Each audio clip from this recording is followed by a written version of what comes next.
বিসমিল্লাহির রহমানির রহিম। আম বাগানে আমরা চাঁপাইনবাবগঞ্জ আম বাগানে আছি। এখন আমরা আম পাড়তেছি। এই তাশরিক ভাই, এই যে দেখেন তাশরিক ভাই আম পাড়তেছে, শুরু করতেছে পাড়া। এই যে এই নিচের থেকেই পারা যায় অনেক আম। এই অভিজ্ঞতা যাদের হইছে না তারা এটা বুঝবে না কখনো যে আমের ভুবনে, আমের বাগানে যারা আসে নাই তারা এটা বুঝবে না। এই যে হেলাল ভাই দেখেন তো, কি এটা কেমন হেলাল ভাই, লঙ্গি টঙ্গি দিয়া লঙ্গি লঙ্গি টঙ্গি দিয়া আম পারতেছে।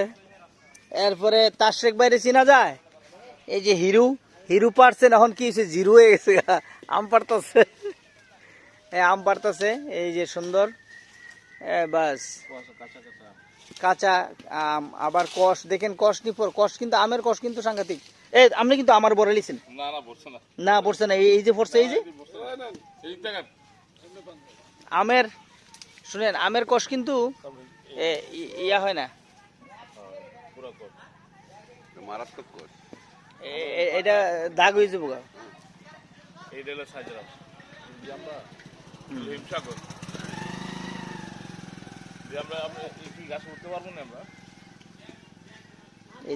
যে রসটা একটু ধরেন তো, একটু ধরেন তো একটু।